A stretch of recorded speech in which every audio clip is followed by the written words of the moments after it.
za chama, maanake tulikuwa tuna uwezo hata kupata access ya kupata pesa ili kufanya shughuli zetu. Na ikumbuke sisi Chadema hatuna ruzuku. Kwa hiyo tulikuwa tunahitaji mifumo hata hii ya kifedha ili tuweze kuendesha chama. Kwa hiyo tuseme tu kwa chama kwa ujumla katika mfumo wa kiutendaji uliparalyze, haukuwa unafanya kazi. Mbali na hiyo, athari pia za kijamii, Chadema imekuwa haiko kwa wananchi kwa muda mrefu, almost tangu mwaka jana mpaka mwaka huu, ni muda mrefu sana.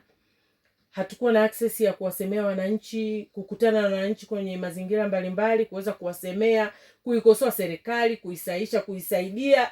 Maanake ndio wajibu wetu kama chama cha upinzani kuhakikisha tunaisimamia serikali. Yaani wajibu wetu. Hiki tunachokifanya kama chama cha upinzani kutuzuia na leo kutuachia ni kutunyima wajibu wetu. Ndio maana tu kesi ikapelekwa mahakamani na haki ikatoka. Kwa hiyo mimi ninaamini athari za kiuchumi zipo, magari yameharibika, ofisi zimeharibika. Ndio maana uliona kuna zoezi baadhi ya kanda walifanya majengo mengine yamebomoka. Yaani athari ni kubwa. Kwa hiyo tuseme athari kwa ujumla ambayo tunaweza tukaisema, magari yanaweza kanulika. Athari kubwa ni kwamba chama kilishindwa kuwafikia wananchi kwa muda mrefu, na hakukuwa na chama kingine chochote kilichokuwa kina uwezo wa kuikosoa serikali, kuisahihisha, kuiwajibisha, kuhakikisha serikali inawajibika kwa wananchi wake. Ilikuwa inajiendesha yenyewe. Kwa hiyo matatizo ni makubwa sana katika kipindi ambacho Chadema ilikuwa kimya. Chama kimerudi hewani, kitawatumikia, kitafanya majukumu yake bila uchawa, kitaikosoa serikali ipasavyo, kwa sababu tuna matatizo mengi kwenye nchi yetu. Kuizuia Chadema ni kuzuia wananchi wasikutane na haki yao. Kwa hiyo mimi ninaamini kwa hiki kilichofanyika, kama ni serikali sikivu, kama sio serikali kiziwi, haitarudia jambo hili, kwa sababu limeleta athari kubwa, limeleta chuki. Unaona vyama vingine hivi, vyama vya mfukoni vikizunguka vikifanya adai, havifanyi siasa ambayo wananchi wanahitaji, siasa ngumu, siasa ya kukemea, siasa ya kuisaisha serikali. Inafanya siasa nyepesi. Wananchi wana matatizo mengi. Kwa hiyo walihitaji hicho kitu. Katika kipindi cha muda mrefu Chadema haikufanya hilo. Na hata hivyo vyama vingine ambavyo vinashirikiana na serikali ya CCM imekuwa inafanya mambo mengine ambayo hayana msingi wote. Kwa hiyo wananchi wana hasira. Kwa hiyo mimi ni rai yangu tu kwa serikali. Katika hili, kama ni kosa lilifanyika, lisirudiwe, kwa sababu linaendelea kujenga chuki kwa wananchi. Kwamba kwa nini hawa wanafanya kazi, hawa wengine wanafungiwa. Kwa hiyo watu wanaendelea kutokuwa na imani na chochote kinachofanywa na serikali. Ukizuia Chadema umezuia wananchi. Kwa hiyo Chadema chama chao kiko huru kwa sasa kuendelea kutumikia wananchi, tutawafikia. Tuna program nyingi ambazo chama chetu, nadhani mmemsikia mwenyekiti jana, kama tukio ya chama inaendelea na itatoa utaratibu namna gani tutaendelea kuwafikia wananchi. Na kuna kijana wako mmoja katuma salamu hapa nikusalimie. Si waje, sisi tuseme Chadema ni chama cha wananchi, na chama chochote cha siasa duniani hakiwezi kukataa wananchi wafuasi wake.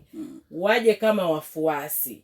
Na hili nilisema wazi kabisa, na siku zote nimekuwa nikilisema, waje wakiwa kama wafuasi wa Chadema. Lakini kwa ghafla kuwapa nafasi za kiuongozi kwa muda mfupi huu, hiyo itakuwa ngumu.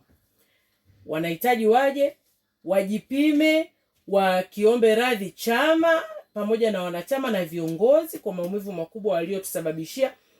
Na asubuhi nilikuwa naongea na mtu nikamwambia inawezekana kwa kitendo cha wao kuondoka katika harakati kubwa ile ya kutaka katiba mpya, kutaka tume huru, tuingie kwenye uchaguzi ambao una haki, kila mtu angeshinda kwa mbio zake.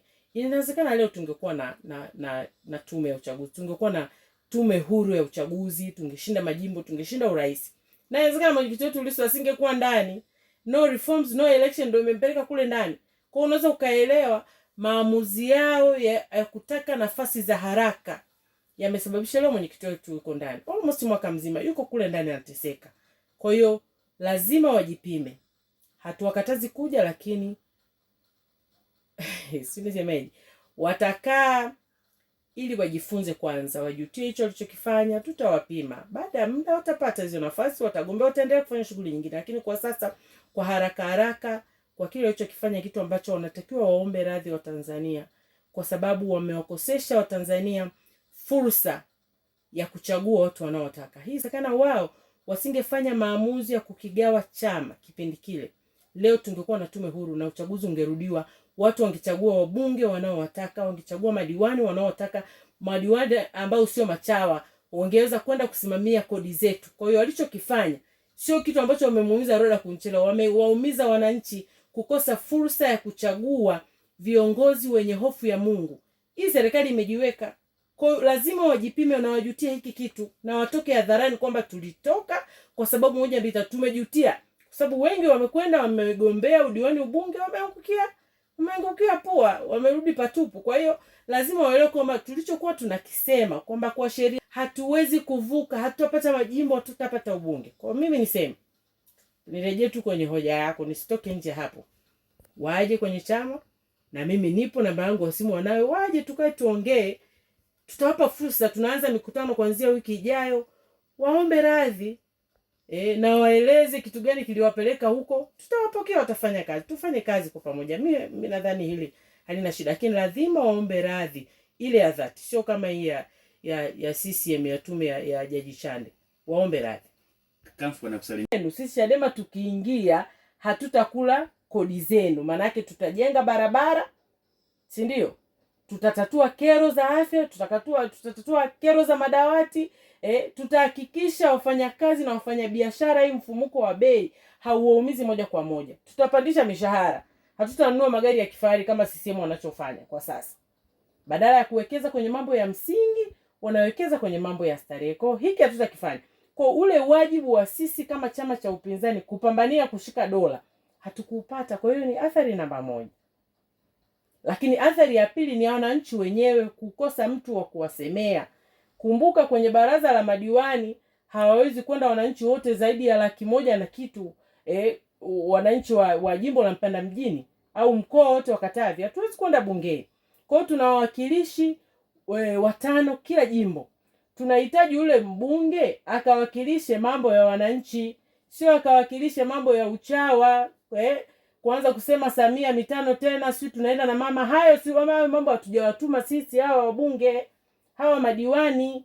Barabara hazipitiki kipindi cha mvua, watoto wetu wanakaa chini, watu wanakufa, hakuna dawa hospitali. Wakaiseme serikali na kwamba matumizi yanayofanyika huku tunawekeza kununulia wakuu wa mikoa magari ya milioni 200, magari ya milioni 400.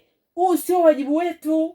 Wajibu wetu ni kuikosoa serikali na kuisaidia. Kwa hiyo mimi ninaamini kabisa katika kipindi hiki athari wananchi wameipata, kwa sababu katika kipindi ambacho kuna upotevu wa fedha, Chadema tulikosa hata muda wa kuchambua ripoti ya CAG. Mlisikia hapa. Tuna deni zaidi ya trilioni 110. Lakini mashirika yote, si shirika la ndege, yote ni hasara tu. Hizi pesa zinakwenda wapi? Kwa hiyo wajibu wa chama chetu ni kufanya hayo ambayo kipindi hicho hatukuweza kuyafanya. Kwa hiyo athari kwa wananchi ipo ya kutosha. Maana hata hili deni inawezekana tungepiga kelele tangu mwaka jana mpaka mwaka huu, inawezekana serikali ingepunguza matumizi yasiyo halali ya kifedha. Kwa hiyo huu mzigo wote wanaenda kubeba wananchi. Kwa mimi nasema Chadema kwa kukaa bench kimya kwa muda mrefu kumeathiri mambo mengi, na serikali ya CCM kajiona kwamba sasa wao ni kila kitu, wanaweza kufanya chochote. Hizi bado ni athari ambazo zinamlenga wananchi moja kwa moja. Kwa hiyo mimi niseme kwa sasa Chadema tumerudi, wananchi waendelee kutupa ushirikiano. Faida moja wapo ambayo tumeipata ni kwamba baada ya changamoto zote ambazo wananchi wamezipata, kuto kupata watu sahihi wa kuwasemea,